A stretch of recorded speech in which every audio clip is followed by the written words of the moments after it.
Maghi e gli occultisti, il telefono antiplagio ha messo a disposizione, insomma, in palio, diciamo così, 100 milioni di lire per chi dovesse riuscire a dimostrare di avere effettivamente poteri soprannaturali. E tra l'altro il telefono antiplagio ha anche svelato il trucco di molte madonnine piangenti. Madonnine che piangono lacrime di sangue, quasi un'epidemia 3 anni fa, con episodi clamorosi a Cagliari, a Semini e Sant'Adi. Per telefono antiplagio, tutti imbrogli, a spese della gente più semplice e più indifesa. Stamattina l'illusionista Alfredo Barrago ha rivelato il trucco: un liquido da spargere sugli occhi, una boccetta di ammoniaca, e il risultato è garantito. Sui falsi miracoli lucrano in molti. Secondo la Conferenza Episcopale Italiana il giro annuale di affari supera i 5.000 miliardi.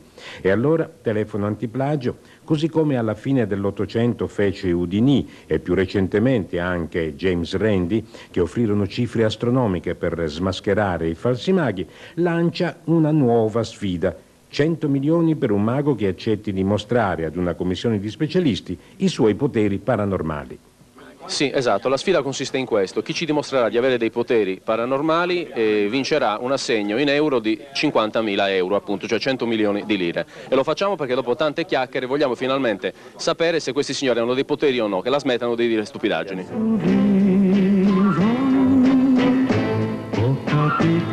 Cronaca di una giornata nella quale si dimostra che far piangere una statua di gesso della Madonna è facile quanto far piangere un timbro. Succede al numero civico 21 di Via Lanurra a Cagliari, ma evitate la ressa per favore, nessun miracolo.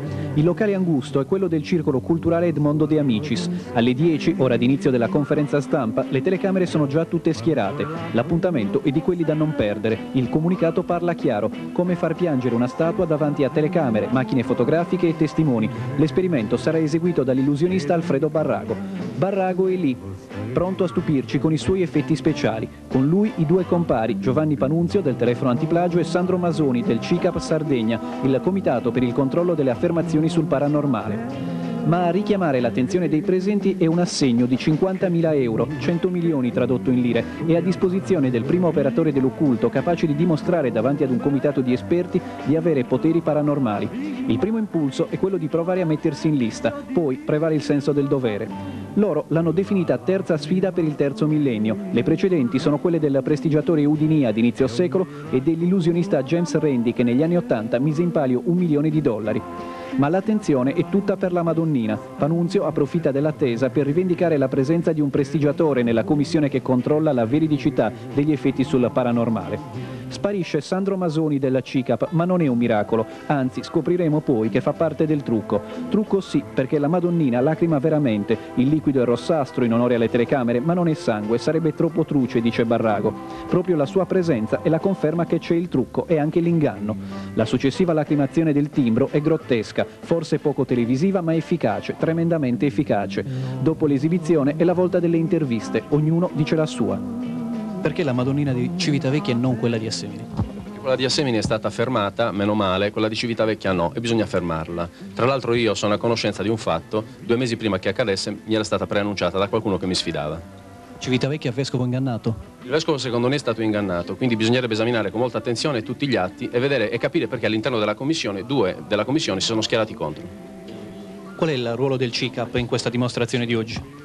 Ma il CICAP si occupa di controllare tutte le affermazioni in qualche modo straordinarie, e siccome questi eventi sono stati descritti e qualificati come miracoli, anche se invece proprio il professore di religione ci diceva che anzi sono cose, forse, se sono diciamo finte, e potrebbero benissimo essere finte, abbiamo dimostrato che possono essere finte, addirittura diciamo antireligiose.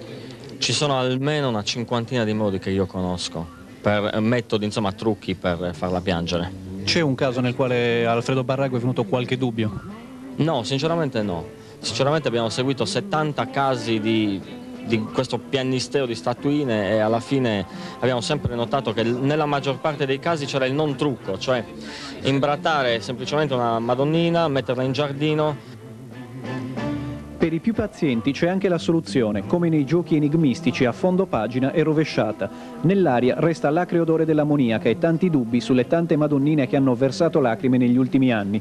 È già mezzogiorno, tempo di rientrare per preparare il servizio. La cronaca finisce qua, ognuno tragga le proprie conclusioni. Non trovavi mai